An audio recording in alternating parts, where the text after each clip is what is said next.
സ്നേഹമുള്ള സഹോദരീ സഹോദരങ്ങളെ, കാരുണ്യവാനായ അല്ലാഹു തആല നാം ഏവരെയും രണ്ട് ലോകത്തും വിജയികളായി അനുഗ്രഹിക്കട്ടെ. ആമീൻ. ഹുദൈഫത്ത് ബിനുൽ യമാൻ റളിയല്ലാഹു തആല അൻഹുവിൽ നിന്ന് നിവേദനം ചെയ്യുകയാണ്. അദ്ദേഹം പറഞ്ഞു, നബി സല്ലല്ലാഹു അലൈഹി വസല്ലമ തന്റെ വിരിപ്പിലേക്ക് പോയാൽ, ഉറങ്ങാനായിട്ട് വിരിപ്പിലേക്ക് പോയാൽ അവിടുന്ന് പ്രാർത്ഥിക്കും, ബിസ്മിക അമൂതു വഅഹ്യാ, അല്ലാഹുവേ നിന്റെ നാമത്തിലാണ് ഞാൻ മരിക്കുന്നതും ജീവിക്കുന്നതും. അങ്ങനെ ഉണർന്നു കഴിഞ്ഞാൽ വൈദാ ഖാമ ഖാല അൽഹംദുലില്ലാഹില്ലദി, ഉറക്കം ഉണർന്നു കഴിഞ്ഞാൽ അവിടുന്ന് പ്രാർത്ഥിക്കും, അൽഹംദുലില്ലാഹില്ലദി അഹ്യാനാ ബഅദമാ അമാതനാ വഇലൈഹിൻ നുശൂർ. സകല സ്തുതിയും അല്ലാഹുവിനാണ്, അവനാണ് നമ്മെ മരിപ്പിച്ചതിന് ശേഷം ജീവിപ്പിച്ചവൻ, അവനിലേക്ക് തന്നെയാണ് മടക്കം. അതാണ് ആ പ്രാർത്ഥനയുടെ അർത്ഥം. അപ്പോൾ ഉറങ്ങാൻ കിടക്കുമ്പോഴും ഉറക്കം ഉണരുന്ന സന്ദർഭത്തിലും നമ്മൾ നിർവഹിക്കേണ്ടുന്ന ലളിതമായ രണ്ട് പ്രാർത്ഥനകളാണ് ഇവിടെ സൂചിപ്പിച്ചത്. പ്രിയമുള്ള സഹോദരീ സഹോദരങ്ങളെ, ഉറങ്ങാൻ കിടക്കുന്ന സന്ദർഭത്തിൽ എന്ന് പറഞ്ഞുകൊണ്ട് ഒരുപാട് ദിക്റുകളും പ്രാർത്ഥനകളും ഒക്കെ പല സാമൂഹ്യ മാധ്യമങ്ങളിലും പ്രചരിപ്പിക്കുന്നുണ്ട്. അപ്പോൾ ഈ വിഷയത്തിൽ ഏറ്റവും ശരിയായി വന്നിട്ടുള്ളത്, സ്വഹീഹായിട്ടുള്ള ഹദീസുകളുടെ അടിസ്ഥാനത്തിൽ വന്നിട്ടുള്ളത് ഞാൻ നിങ്ങളുടെ ശ്രദ്ധയിൽപ്പെടുത്താനായിട്ട് ആഗ്രഹിക്കുകയാണ്. ഒന്നാമതായിട്ട് നമ്മൾ ശ്രദ്ധിക്കേണ്ടത് നേരത്തെ ഉറങ്ങുക എന്നുള്ളതാണ്. അത്യാവശ്യമല്ല എങ്കിൽ നേരത്തെ ഉറങ്ങുക, എന്നാലാണ് നേരത്തെ എഴുന്നേറ്റ് നമുക്ക് തഹജ്ജുദൊക്കെ നമസ്കരിക്കാനായിട്ട് കഴിയുകയുള്ളൂ. മാത്രമല്ല, നബി സല്ലല്ലാഹു അലൈഹി വസല്ലമ ഇശാ നമസ്കാര ശേഷം അങ്ങനെ വർത്തമാനം പറയുക എന്നുള്ളതൊക്കെ വെറുത്തിരുന്നു എന്നുള്ളതാണ്. കറാഹത്താണെന്ന, ഇശാന്റെ മുമ്പ് ഉറങ്ങുക, ഇശാക്ക് ശേഷം വർത്തമാനം പറഞ്ഞിരിക്കുക, അത് പ്രവാചകൻ വെറുത്തിരുന്നു എന്നുള്ളതാണ് ഒരു ഹദീസിൽ വന്നിട്ടുള്ളത്. സഹീഹുൽ ബുഖാരിയിൽ തന്നെ വന്നിട്ടുണ്ട് ആ കാര്യം. എന്ന് മാത്രമല്ല, ഉറങ്ങാനായിട്ട് പോകുമ്പോൾ ആദ്യം നമ്മൾ വുളൂ ചെയ്യണം.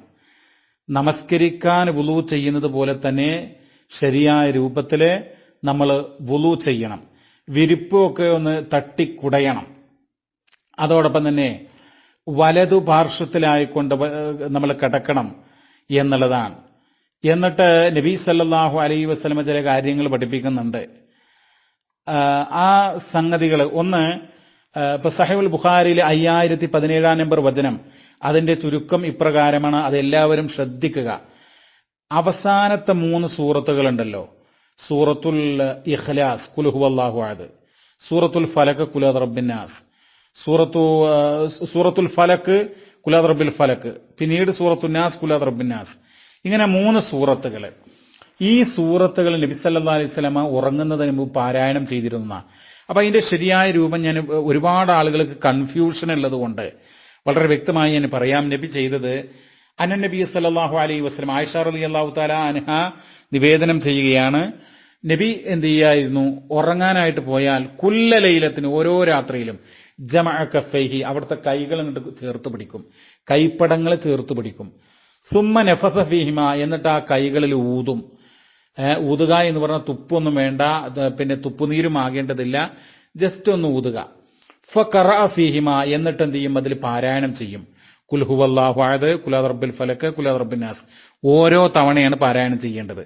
അപ്പൊ ആദ്യം കൈപ്പടങ്ങൾ ചേർത്ത് പിടിക്കുക, അതിലേക്ക് ഊതുക, എന്നിട്ട് നമ്മൾ ഓതുക. അങ്ങനെ ഈ 3 സൂറത്തുകളും ഓരോ തവണ ഓതിയിട്ട് നമ്മൾ എന്ത് ചെയ്യുക, ശരീരമാസകലം തടവുക. ആ തടവൽ എവിടെ നിന്ന് ആരംഭിക്കണം, തലയിൽ നിന്നും മുഖത്തിൽ നിന്നും. അവിടുന്ന് അലാ റഅ്സിഹി വ വജ്ഹിന, തലയിൽ നിന്ന് ആരംഭിച്ച് മുഖത്തിലൂടെ അങ്ങനെ ശരീരത്തിൽ സാധിക്കുന്ന ഭാഗത്തൊക്കെ നമ്മൾ തടവുക. ഇങ്ങനെ 3 തവണ ചെയ്യുക എന്നുള്ളതാണ്. ചില ആളുകൾ വേറെ പല രൂപങ്ങളും പറയുന്നുണ്ട്. ഇതാണ് സ്വഹീഹുൽ ബുഖാരിയിൽ വന്നിട്ടുള്ള ഏറ്റവും പ്രാമാണികമായിട്ടുള്ള രൂപം. അതായത് ഈ അവസാനത്തെ സൂറത്തുകൾ നമ്മൾ കൈകൾ ചേർത്ത് പിടിച്ച് അതിലേക്ക് ഊതി, അങ്ങനെ ഇവ ഓതി ശരീരമാസകലം തടവുന്ന രീതി ഇതാണ് എന്ന് മനസ്സിലാക്കുക. 2, സൂറത്തുൽ ഫാത്തിഹ. മറ്റൊരു കാര്യം, സൂറത്തുൽ ഫാത്തിഹ ഉറങ്ങുന്നതിന് മുമ്പ് പാരായണം ചെയ്യണമെന്ന് പലരും പറയാറുണ്ട്, എഴുതാറുണ്ട്. പക്ഷേ അതിനെ സംബന്ധിച്ച് പറയാനുള്ളത്, ലം യസ്ബുത്ത് അന്നഹ മിമ്മാ യുസ്തഹബ്ബു ഇൻദൻ നൗം. ഉറങ്ങുന്നതിന് മുമ്പ് അത് മുസ്തഹബാണ് എന്ന് സ്ഥിരപ്പെട്ടു വന്നിട്ടില്ല. സൂറത്തുൽ ഫാത്തിഹ ഉറങ്ങുന്നതിന് മുമ്പ് പാരായണം ചെയ്യുന്നതിന് കൃത്യമായ പ്രമാണമില്ല. സൂറത്തുൽ ഫാത്തിഹ എന്നുള്ള വിശുദ്ധ ഖുർആനിൽ ഏറ്റവും മഹത്വമേറിയിട്ടുള്ള അധ്യായമാണ്. അഅ്ളമു സൂറത്തിൻ ഫിൽ ഖുർആൻ. ഖുർആനിലെ ഏറ്റവും മഹത്വമേറിയ അധ്യായമാണ് സൂറത്തുൽ ഫാത്തിഹ. പക്ഷേ ഉറങ്ങുന്നതിന് മുമ്പ് പ്രത്യേകം പാരായണം ചെയ്യണമെന്ന് നബി സല്ലല്ലാഹു അലൈഹി വസല്ലം പറഞ്ഞതായിട്ട് സഹിഹായി വന്നിട്ടില്ല. പിന്നീട് നമ്മൾ ചെയ്യേണ്ടതായിട്ടുള്ള പ്രിയമുള്ളവരെ ദിക്റുകൾ ചെല്ലണം. എന്തൊക്കെ ദിക്റാണ്, അത് എത്ര തവണയാണ് ശ്രദ്ധിക്കുക. സ്വഹീഹുൽ ബുഖാരി 4943, സഹീഹ് മുസ്ലിം 4906 നമ്പറുകളിൽ വന്നിട്ടുള്ള വചനങ്ങളുടെ താല്പര്യപ്രകാരം ഫാത്തിമ റളിയല്ലാഹു അൻഹക്ക് നബി പഠിപ്പിക്കുകയാണ് സുബ്ഹാനല്ലാഹ് എന്ന് 33 തവണ, അൽഹംദുലില്ലാഹ് എന്ന് 33 തവണ, അല്ലാഹു അക്ബർ എന്നുള്ളത് 34 തവണ. ഇത് ഉറങ്ങുന്നതിന് മുമ്പ് നമ്മൾ നിർവഹിക്കുന്നത് വളരെ പ്രധാനപ്പെട്ട ഒരു കാര്യമാണ് എന്നുള്ളതാണ്. ഇനി നമ്മൾ ഒരു കാര്യം കൂടെ ഇവിടെ മനസ്സിലാക്കുക. ഉറങ്ങാൻ കിടക്കുമ്പോൾ നേരത്തെ ബിസ്മിക അമൂത്തു വഹ്യ എന്ന് നമ്മൾ പറയണ്ടായി. ആ പ്രാർത്ഥന ചൊല്ലാം. അതല്ലെങ്കിൽ വേറെ പ്രാർത്ഥന ഉണ്ട്. അല്ലാഹുമ്മ ഇന്നി അസ്ലംതു വജ്ഹിയ ഇലൈക വഫവ്വൽതു അംരി ഇലൈക വഅൽജഅതു ലഹരി ഇലൈക റഗ്ബതൻ വറഹബതൻ ഇലൈക ലാ മൽജഅ വലാ മൻജാ മിൻക ഇല്ലാ ഇലൈക അല്ലാഹുമ്മ ആമൻതു ബികിതാബിക അല്ലദീ അൻസൽത വനബിയ്യിക അല്ലദീ അർസൽത. ഇത് പ്രാർത്ഥിച്ച് കിടന്നാൽ, അങ്ങനെ മരണപ്പെട്ടാൽ അവൻ ശുദ്ധ പ്രകൃതിയിലാണ് മരണപ്പെട്ടത് എന്ന് നബി പഠിപ്പിച്ചിട്ടുണ്ട്. അപ്പൊ ഇത് മുത്തഫഖുൻ അലൈഹി ആയിട്ടുള്ള ഒരു വചനാണ്, ഹദീസാണ്, അതിൽ വന്ന പ്രാർത്ഥനയാണ്. അപ്പോൾ ഒന്നുകിൽ ബിസ്മിക അമൂത്തു വഹ്യ എന്ന് പ്രാർത്ഥിക്കുക, അല്ലെങ്കിൽ ഈ പ്രാർത്ഥന പ്രാർത്ഥിക്കുക. ഇനി അതല്ലെങ്കിൽ വേറെയും പ്രാർത്ഥനകളുണ്ട്. ഉദാഹരണമായിട്ട് പറയുകയാണെങ്കിൽ സഹീഹുൽ ബുഖാരിയിൽ 6320 നമ്പർ വന്നിട്ടുള്ള പ്രാർത്ഥന, ബിസ്മിക റബ്ബി വലഅതു ജംബി വബിക അർഫഉഹു ഇൻ അംസക്ത നഫ്സി ഫർഹംഹാ വഇൻ അർസൽതഹാ ഫഹ്ഫൽഹാ ബിമാ തഹ്ഫലു ബിഹി ഇബാദക സ്വാലിഹീൻ. ഈ പ്രാർത്ഥന നമുക്ക് നിർവഹിക്കാം. അപ്പൊ ഏതെങ്കിലും ഒരു പ്രാർത്ഥന മതി, എല്ലാം പാടെ വേണ്ടതില്ല. ചില സോഷ്യൽ മീഡിയയിലുള്ള ചില കുറിപ്പുകളൊക്കെ കണ്ടു കഴിഞ്ഞാൽ ആളുകളോട് അതുവഴി പ്രചരിപ്പിക്കുന്ന എന്താ, എല്ലാ പ്രാർത്ഥനയും പ്രാർത്ഥിക്കണം. അങ്ങനെയല്ല, ഏതെങ്കിലും ഒരു പ്രാർത്ഥന പ്രാർത്ഥിക്കുക എന്നുള്ളതാണ്.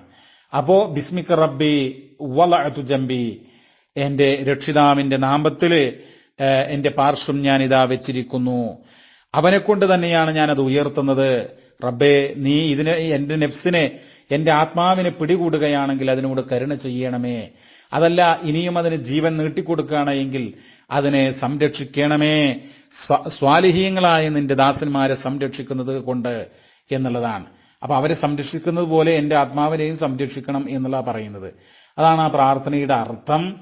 ഇനി പ്രിയമുള്ളവരെ, നമ്മൾ അറിയേണ്ടതായിട്ടുള്ള ഒരു കാര്യം, ഇമാം അബൂദാവൂദ്, ഇമാം തിർമിദിയൊക്കെ ഉദ്ധരിക്കുന്ന ഒരു ഹദീസില് നബി സല്ലല്ലാഹു അലൈഹി വസല്ലമ ഉറങ്ങാൻ കിടക്കുമ്പോൾ തന്റെ വലത് കൈയ്യ് ഇങ്ങനെ ഒരു വലത് കവിളത്ത് അല്ലെങ്കിൽ തലയണയായിട്ട്, അതായത് ഇതിൽ പറയുന്നത് കാന റസൂലുള്ളാഹി സ്വല്ലല്ലാഹു അലൈഹി വസല്ലം യതവസ്സദു യമീനഹു ഇൻദൽ മനാം, കൈയ്യ് തന്റെ വലത് കൈ തലയണയായിട്ട് വെച്ചിട്ട് പ്രാർത്ഥിക്കുന്ന, എന്താ പ്രാർത്ഥിക്കുന്നത്, റബ്ബിഖ്നി അദാബക യൗമ തബഅസു ഇബാദക.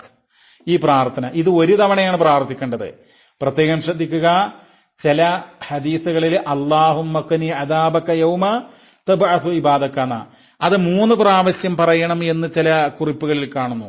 എന്നാൽ ഷെയ്ഖ് അൽബാനി അടക്കം അത് 3 പ്രാവശ്യം എന്ന് പറയുന്നത് ആ ഭാഗം ദുർബലമാണ് എന്ന്. അപ്പൊ അതുകൊണ്ട് ഒരു തവണ നമ്മൾ എന്ത് ചെയ്യുക, അല്ലാഹുമ്മ ഖനി അദാബക യൗമ തബഅസു ഇബാദക, അല്ലെങ്കിൽ റബ്ബിഖ്നി അദാബക യൗമ തബഅസു ഇബാദക. അതിന്റെ അർത്ഥം, എന്റെ രക്ഷിതാവേ, എന്നെ നീ കാത്ത് സംരക്ഷിക്കണമേ, നിന്റെ ശിക്ഷയിൽ നിന്നും നിന്റെ ദാസന്മാരെ നീ ഉയർത്തെഴുന്നേൽപ്പിക്കുന്ന നാളിൽ നിന്റെ അദാബിൽ നിന്നും എന്നെ നീ കാത്ത് സംരക്ഷിക്കണമേ എന്നാണ് ആ പ്രാർത്ഥനയുടെ അർത്ഥം എന്ന് നമ്മൾ മനസ്സിലാക്കുക. അതോടൊപ്പം തന്നെ പ്രിയമുള്ളവരെ, ആയത്തുൽ കുർസി പാരായണം ചെയ്യണം എന്ന് പറയാറുണ്ട്. അതിനും കൃത്യമായിട്ടുള്ള ഒരു തെളിവില്ല എന്ന് നമ്മൾ മനസ്സിലാക്കുക. അതുമായി ബന്ധപ്പെട്ട ഹദീസുകൾക്ക് പോരായ്മകൾ ഉണ്ട്. പക്ഷേ ആയത്തുൽ കുർസി എന്ന് പറയുന്നത്, ഇപ്പൊ നമ്മൾ ഉറങ്ങാൻ കിടക്കുന്നതിന് മുമ്പ് പ്രാർത്ഥിക്കുകയാണെങ്കിൽ, പ്രാർത്ഥിച്ച് കിടക്കുന്നതാണ് ഉത്തമം.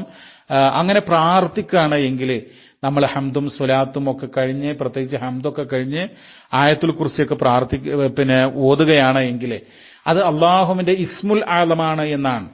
അള്ളാഹുവിന്റെ അത്യുന്നതമായ നാമാണെന്നുള്ള ആയത്തുൽ കുർസിയിൽ. അപ്പൊ ആ ആയത്തുൽ കുർസി പാരായണം ചെയ്തുകൊണ്ടാണ് നമ്മൾ പ്രാർത്ഥിക്കുന്നതെങ്കിലോ ഇസ്മുൽ ആലമിന്റെ പ്രത്യേകത എന്താ? അതുകൊണ്ട് പ്രാർത്ഥിച്ചാൽ ഉത്തരം ചെയ്യപ്പെടും, അതുകൊണ്ട് തേടിയാൽ നൽകപ്പെടും എന്നാണ്. അപ്പൊ ആ പ്രാർത്ഥനയ്ക്ക് ജവാബ് കിട്ടാൻ കൂടുതൽ ആക്കം കിട്ടും എന്നുള്ളതാണ്.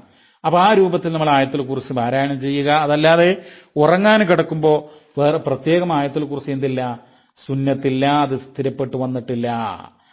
വളരെ പ്രധാനപ്പെട്ട ഒരു കാര്യം, സൂറത്തുൽ ബഖറയുടെ അവസാന 2 ആയത്തുകൾ ഉണ്ടല്ലോ, ആമന റസൂലു എന്ന് പറയുന്നത്, അത് നമ്മൾ ഉറങ്ങാൻ കിടക്കുന്നതിന് മുമ്പായിട്ട് പാരായണം ചെയ്യണം. അത് റസൂല പറഞ്ഞത് ഉറങ്ങാൻ കിടക്കുമ്പോൾ എന്നുള്ളതല്ല, മൻ ഖറഅഹുമാ ഫീ ലൈലത്തിൻ, രാത്രിയിൽ ആരാണോ അവ രണ്ടും പാരായണം ചെയ്യുന്നത്, കഫതാഹു, അവനത് മതിയാകുന്നതാണ്. സഹീഹുൽ ബുഖാരിയിൽ 4008 നമ്പർ വചനമാണ്. അത് അവന് മതിയായതാണ് എന്ന് പറഞ്ഞു കഴിഞ്ഞാൽ അതിന്റെ അർത്ഥം ഷർറുകളിൽ നിന്ന്, ദ്രോഹങ്ങളിൽ നിന്ന്, ദോഷങ്ങളിൽ നിന്ന്, വെറുക്കപ്പെട്ട കാര്യങ്ങളിൽ നിന്ന് അവനെ സംരക്ഷിക്കുവാൻ ആ 2 ആയത്തുകൾ മതി എന്നുള്ളതാണ്. കാരണം അതിൽ അള്ളാഹിനോട് പ്രാർത്ഥന ഉണ്ട്, ഈമാനിനെ കുറിച്ച് പറയുന്നുണ്ട്, അള്ളാഹിനോട് ശിക്ഷിക്കരുതേ എന്ന് പറയുന്നുണ്ട്, പുറത്തു തരണമെന്ന് പറയുന്നുണ്ട്, കരുണ ചെയ്യാൻ വേണ്ടി പറയുന്നുണ്ട്, മാപ്പ് ചെയ്യാൻ വേണ്ടി പ്രാർത്ഥിക്കുന്നുണ്ട്. അപ്പോൾ വളരെ ആശയസമ്പന്നമായിട്ടുള്ള ഒരു പ്രാർത്ഥന കൂടിയാണ് സൂറത്തുൽ ബഖറയുടെ അവസാന 2 വചനങ്ങൾ. ഇതോടൊപ്പം പ്രിയമുള്ളവരെ, ഉറങ്ങാൻ കിടക്കുമ്പോൾ മറ്റൊരു പ്രാർത്ഥന കൂടെ വന്നിട്ടുണ്ട്, അതുകൂടെ സൂചിപ്പിക്കുകയാണ്. അല്ലാഹുമ്മ ഖലഖ്ത നഫ്സി വ അൻത തവഫാഹാ ലക മമാതുഹാ വ മഹ്യാഹാ ഇൻ അഹ്യൈതഹാ ഫഹ്ഫദ്ഹാ വ ഇൻ അമത്തഹാ ഫഗ്ഫിർ ലഹാ അല്ലാഹുമ്മ ഇന്നി അസ്അലുകൽ ആഫിയ. ഇത് ഇമാം മുസ്ലിം 2712 നമ്പറായിട്ട് കൊടുക്കുന്ന വചനമാണ്. അബ്ദുല്ലാഹി ഇബ്നു ഉമർ റളിയല്ലാഹു തആല അൻഹുമാ നിവേദനം ചെയ്യുന്ന സംഭവമാണ്. അപ്പോ ഇതും പ്രാർത്ഥിക്കാവുന്നതാണ്. ഏതെങ്കിലും ഒരു പ്രാർത്ഥനയാണ് നമ്മൾ പ്രാർത്ഥിക്കേണ്ടത് എന്ന് നേരത്തെ സൂചിപ്പിച്ചു. ഇനി വളരെ പ്രധാനപ്പെട്ട മറ്റൊരു കാര്യം, സയ്യിദുൽ ഇസ്തിഗ്ഫാർ, പാപമോചന പ്രാർത്ഥനകളുടെ നേതാവ് എന്നറിയപ്പെടുന്ന സയ്യിദുൽ ഇസ്തിഗ്ഫാർ ഉണ്ടല്ലോ, അല്ലാഹുമ്മ അൻത റബ്ബി ലാ ഇലാഹ ഇല്ലാ അൻത എന്ന് തുടങ്ങുന്ന പ്രാർത്ഥന നമ്മൾ പ്രാർത്ഥിക്കുക. അത് രാത്രിയിൽ പ്രാർത്ഥിക്കുക, ഉറങ്ങുന്നതിന് മുമ്പ് എന്നുള്ളതല്ല, രാത്രിയിൽ മഗ്‌രിബായാൽ എപ്പോഴും നമുക്ക് അത് പ്രാർത്ഥിക്കാവുന്നതാണ്. അപ്പോൾ ഇതൊക്കെയാണ് ഉറങ്ങാൻ കിടക്കുമ്പോഴുള്ള പ്രധാനപ്പെട്ട ദിക്റുകളും കാര്യങ്ങളും സ്ഥിരപ്പെട്ടു വന്നത് എന്ന് മനസ്സിലാക്കുക. ചില കുറിപ്പുകളിലൊക്കെ നബിയുടെ മേൽ പ്രത്യേക സ്വലാത്തുകൾ, ഇത്ര സ്വലാത്തുകൾ, 10 സ്വലാത്ത്, 3 സ്വലാത്ത്, പിന്നെ അല്ലാ അല്ലാ അല്ലാ എന്ന് 10 തവണ, അതൊക്കെ തെറ്റായ കാര്യമാണ്. അത് അങ്ങനെ സുന്നത്താണ് എന്ന് പറഞ്ഞുകൊണ്ട് ആ ഒരു ധാരണയോടുകൂടെ നമ്മൾ ചൊല്ലിക്കഴിഞ്ഞാൽ അത് ബിദ്അത്തായി മാറും. അതുകൊണ്ട് പ്രിയമുള്ളവരെ, സുന്നത്തനുസരിച്ചുകൊണ്ട് ഈ കർമ്മങ്ങൾ മനസ്സിലാക്കി നമ്മൾ അങ്ങനെ ശീലിക്കുക. അങ്ങനെ ശരിയായിട്ടുള്ള അള്ളാന്റെ കിതാബും അള്ളാന്റെ റസൂലിന്റെ സ്വഹീഹായ തിരുസുന്നത്തും മുറുകെ പിടിച്ചുകൊണ്ട് അത് ജീവിതചര്യയാക്കിക്കൊണ്ട് മുന്നോട്ട് പോകുക. പരിശുദ്ധനായ റബ്ബ് നമ്മെ അനുഗ്രഹിക്കട്ടെ. വസല്ലല്ലാഹു വസല്ലമ അലാ നബീന മുഹമ്മദ് വൽഹംദുലില്ലാഹി റബ്ബിൽ ആലമീൻ.